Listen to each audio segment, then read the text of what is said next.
अस्सलाम वालेकुम नाज़रीन, प्रोग्राम में खुशामदीद कहता हूं। तोशाखाना 3 घड़ियां आप भूल जाएंगे। खुफिया फाइलें आज बेनकाब करेंगी उस कहानी को जो कहीं पर खो गई। नवाज बेनजीर की तोशाखाना और सीक्रेट फंड्स लूटमार होशरुबा कहानी। नवाज शरीफ का चेयरमैन नैब बैरून मुल्क रकम के बैग पहुंचाता रहा। बेनजीर भुट्टो को चमड़े के बैग में खुफिया रकम दी जाती रही। इंटेलिजेंस रिपोर्ट्स और जरदारी ने तोशाखाना की 6 करोड़ की गाड़ियां 60 लाख में ले ली। दोस्तों, इमरान खान के नाम तोशाखाना की 3 घड़ियों को लेकर कौमी मीडिया पर इतना तूफान बर्पा किया गया जैसे मुल्क में इक्तसादी और सियासी बहरान इन 3 घड़ियों की वजह से आया हुआ है। मगर नवाज शरीफ और बेनजीर ने अपने दौर में तोशाखाना की जिस तरह बंदरबांट की और सीक्रेट फंड्स के नाम पर खुफिया इदारों के प्लेटफॉर्म्स को कैसे इस्तेमाल किया, अगर सर्द खाने में दबी फाइलें और अदालती केसों को खोला जाए तो तूफान बर्पा हो जाएगा। कप्तान ने तो एक रोज कबल ही पेशकश की थी कि आइए मेरे साथ नवाज बेनजीर और गिलानी दौर की फाइलें भी खोलें, मगर कोई एक लफ्ज नहीं बोला। करप्शन की अजब कहानी क्या है, आइए इससे पर्दा उठाते हैं। तोशाखाना की होशरुबा कहानी से पहले आपको बेनजीर भुट्टो और नवाज शरीफ हुकूमत के सीक्रेट फंड्स का हाल बताना चलूं कि किस खौफनाक अंदाज में कानून की धज्जियां उड़ाकर कौमी दौलत को अपनी जात पर बेदरेग लुटाया गया। सबसे पहले सीक्रेट फंड्स की कहानी चंद साल पहले की बात है, जब सहाफियों को गैर मुल्की दौरों और इन पर दीगर अखराजात से मुतल्लिक एक केस इस्लामाबाद की अदालत में शुरू हुआ तो कौमी सतह की कई सीक्रेट फाइल्स भी सुप्रीम कोर्ट में पेश की गई।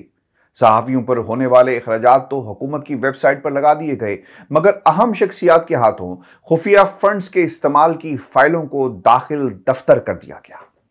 इन खुफिया फाइलों के मुताबिक बेनजीर भुट्टो दौर में सीक्रेट फंड्स के इस्तेमाल के बारे में आईबी के साबिक सरबरा मसूद शरीफ खटक का 1992 में एक जज की अदालत में दिया गया बयान इंकिशाफ अंगेज था। क्योंकि सीक्रेट फंड्स के नाम पर मुल्की खजाने को इस बेदर्दी से भी लूटा जा रहा था, इसकी मिसाल नहीं मिलती। सुप्रीम कोर्ट में इस दौर में इंटेलिजेंस ब्यूरो की तरफ से जमा कराई गई एक खुफिया रिपोर्ट में इंकिशाफ किया गया कि जब नवाज शरीफ वज़ीर आज़म थे तो इस वक्त फैसला किया गया कि आसिफ जरदारी, बेनजीर भुट्टो और बेगम नुसरत भुट्टो के खिलाफ बैरून मुल्क चलने वाले मुकदमात में पार्टी बनना है। इसके लिए बहुत सारे दस्तावेजी सबूतों की जरूरत थी। अब सवाल यह पैदा हुआ कि इसके लिए पैसा कहां से आएगा और किसको पता चलेगा ये क्या चल रहा है, यानी कानो कान किसी को खबर ना हो और काम भी हो जाए।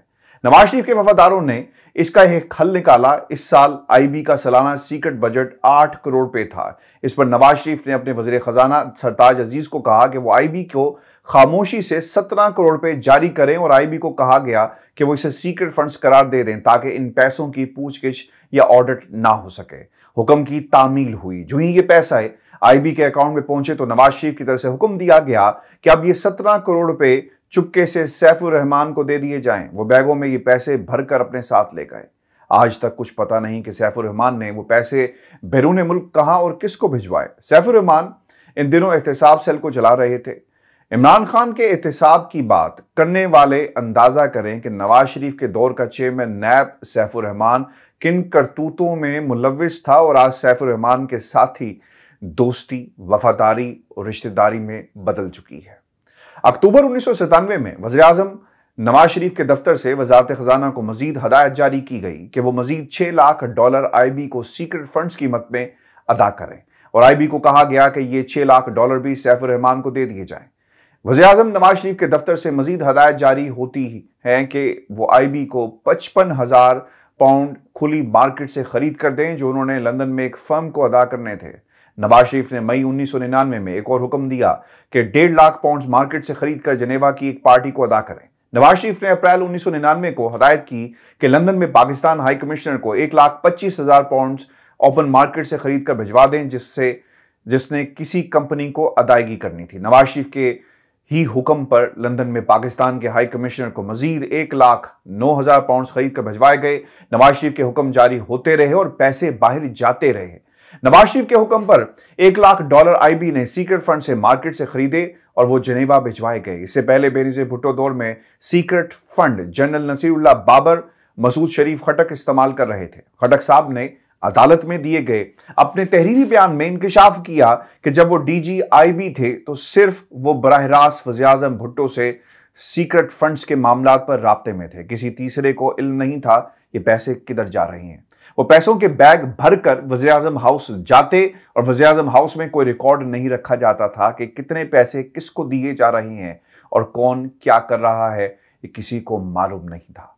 खटक साहब फरमाते हैं कि बाज मामलात में तो जाली नामों से काम चलाया जाता। कई दफा वो खुद भारी रकूमात लेकर मुख्तलिफ लोगों को उनके घरों तक पहुंचाते भी गए।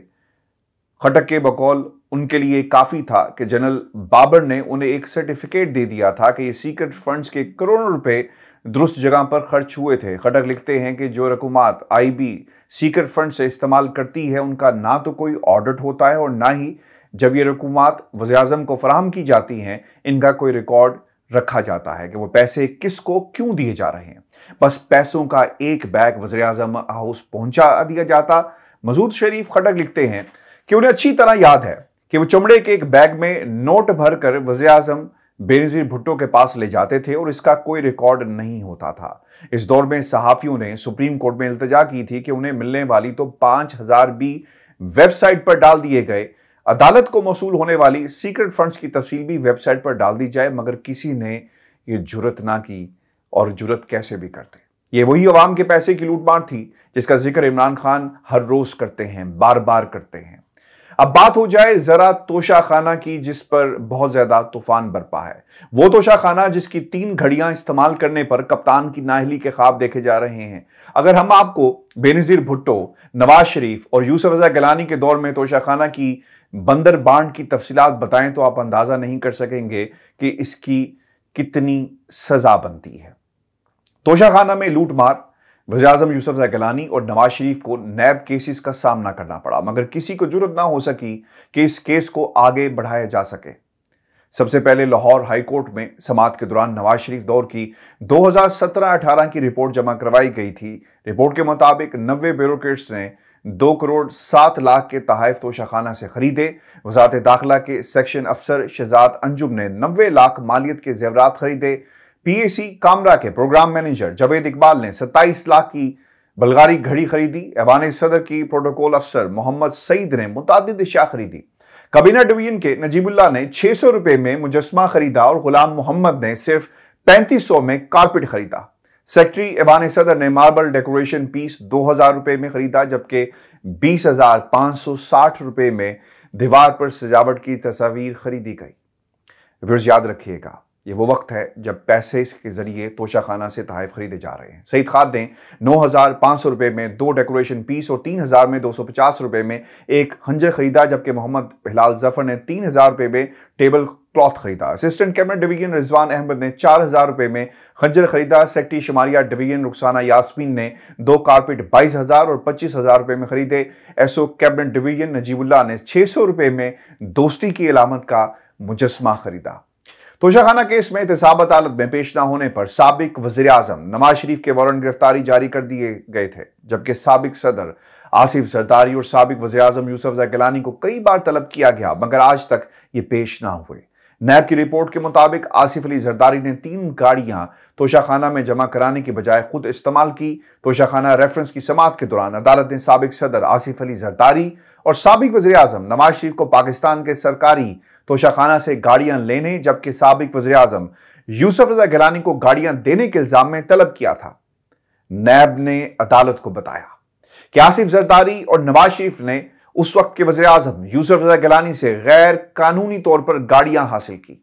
ये गाड़ियां गैर मुल्की सरबराह मुमलिकत या रहनुमाओं की तरफ से पाकिस्तान के साबिक वज़ीर-ए-आज़म नवाज शरीफ और साबिक सदर आसिफ अली जरदारी को तोहफे में दी गई थी, मगर कानून के तहत ये गाड़ियां पाकिस्तान के सरकारी तोशाखाना या गिफ्ट सेंटर में जमा करवाई जाती, लेकिन ऐसा ना हुआ। नैब के मुताबिक सन 2008 में उस वक्त के वज़ीर-ए-आज़म यूसुफ रज़ा गिलानी ने कवायद में नरमी करते हुए सिर्फ 15% रकम की अदायगी करके गाड़ियां आसिफ अली जरदारी और नवाज शरीफ को देने की मंजूरी दी। नैब का इल्जाम यह है कि आसिफ अली जरदारी ने गाड़ियों की कुल मालियत का सिर्फ 15% अदायगी जाली अकाउंट्स के जरिए की। आसिफ अली जरदारी को बतौर सदर लिबिया और यूएई से भी गाड़ियां तोहफे में मिली थी। नवाज शरीफ को 2008 में बगैर कोई दरखास्त दिए तोशाखाना से गाड़ी दी गई। नैब ज़राए के मुताबिक इन नए मॉडल्स की 3 गाड़ियों की असल कीमत 6 करोड़ थी, ताहम इब्तदाई तौर पर सिर्फ 90 लाख की अदायगी की गई। तीनों गाड़ियां आसिफ अली जरदारी के नाम कर दी गई। साबिक वज़ीर-ए-आज़म के मुतल्लिक नैब ने बताया कि नवाज शरीफ ने 2008 में किसी भी ओहदे पर नहीं थे और नवाज शरीफ को 2008 में बगैर कोई दरखास्त दिए तोशाखाना से गाड़ी दी गई और इन गाड़ियों की अदायगी अब्दुल गनी मजीद ने जाली अकाउंट से की। कोट लखपत जेल में नैब की इब्तदाई पूछगिछ में नवाज शरीफ का मौकिफ था कि उन्हें 1992 में मॉडल गाड़ी उनके दूसरे दौरे हुकूमत में एक दोस्त मुल्क से तोहफे में दी गई थी, जो कि साल 1997 में कौमी तोशाखाना में जमा करवा दी गई थी। बाद में गाड़ी 2008 में उन्हें बगैर दरखास्त दिए तोहफे में दे दी गई। जराये के मुताबिक नवाज शरीफ को मिलने वाली मर्सिडीज गाड़ी की असल कीमत 42 लाख थी, जिसका 15% यानी 6 लाख अदा करके गाड़ी उन्हें पीपल्स पार्टी हुकूमत की तरफ से तोहफे में दी गई। आप इस माफिया का अंदाजा लगाएं व्यूअर्स कि मरियम नवाज और मरियम औरंगजेब इमरान खान की तोशाखाना की 3 घड़ियों का हिसाब मांग रही हैं। नून और पीपल्स पार्टी की हुकूमतों के तोशाखाना की फाइलें खोलें, उनके बाबा और बाबा के दोस्त जरदारी और कैलानी ऐसी घड़ियां तो चंद 100 रुपए में सरकारी मुलाजमीन को दे देते थे। उनके अपने खांचे तो ये थे कि करोड़ों रुपए की गाड़ियां चंद लाख रुपए में लेते रहे। ये पाकिस्तान है जहां पर आप किसी भी सरबराह मुमलिकत को जब चाहें और अपनी मर्जी का कानून बनाकर कानून की गिरफ्त में ला सकते हैं, और यही कुछ हो रहा है। आप इमरान खान की घड़ियों पर नुक्ताचीनी करते हैं, सवालात उठाते हैं, लेकिन ये सरबराह मुमलिकत तोशाखाना में क्या करते रहे, ये कहानी मैंने आपके सामने रखी। और व्यूअर्स, मैं आपको बात बताऊं, सीक्रेट फंड्स के अंदर बहुत सारे प्रेसिडेंट्स मौजूद हैं। मैंने कल भी एक वीडियो के अंदर आपके सामने कुछ हकायक रखे। जब बेनज़ीर पर केस बना सीक्रेट फंड से पैसे लेने का, तो प्रेसिडेंट्स और प्रैक्टिसेस को अदालत में कहा गया कि लाई जाए और 1980 से लेकर कितने लोगों ने कितना पैसा इस्तेमाल किया और किस वजह से इस्तेमाल किया, इसकी डिटेल्स भी दी गई।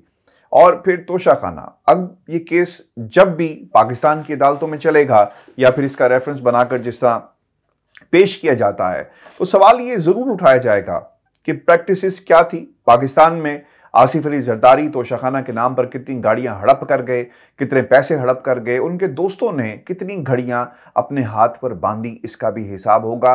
और दूसरी तरफ वो लोग जो बड़ी ढिठाई के साथ इमरान खान के बारे में बात करते हैं, उन्हें भी जवाब देना पड़ेगा कि नवाज शरीफ ने तोशाखाना रेफरेंस में क्यों अदालत के सामने पेश नहीं हुए, और जो कुछ मालूमात उनसे हासिल की गई वो मालूमात कानूनी एनक से अगर देखी जाए तो कहां पर स्टैंड करती है। इसीलिए जब ये मामला अदालत में जाएगा, इमरान खान बार बार कह रहे हैं कि मेरा केस भी चलाओ, आसिफ अली जरदारी से भी पूछो, यूसुफ गिलानी को भी कटहरे में लेकर आओ, और नवाज शरीफ जो मुल्क से बाहर भाग गया पहले उसे मुल्क में लाओ और फिर कटहरे में खड़े करके ये सवाल पूछो, यानी प्रैक्टिसेस क्या हैं। इसलिए ये बहुत ही कमजोर केस है। अगर ये चला तो अपनी मौत खुद ही मर जाएगा, क्योंकि कोई हुकूमत नहीं चाहेगी कि उसे चौक में नंगा करके खड़ा कर दिया जाए। और वो लोग जो पहले ही पाकिस्तान की कौम के सामने बगैर कपड़ों के खड़े हैं, और इनके किरदार क्या हैं, यानी इनका किरदार बगैर कपड़ों के पाकिस्तान की कौम के सामने मौजूद है, इन्हें मजीद रुसवा करने की कोई गुंजाइश नहीं है। ये ताकतें बखूबी जानती हैं। व्यूअर्स, जी आज का हमारा शो था। अपने कमेंट्स भेजिएगा, चैनल को जरूर सब्सक्राइब करें। इजाज़त दीजिए, अल्लाह ने के बाद।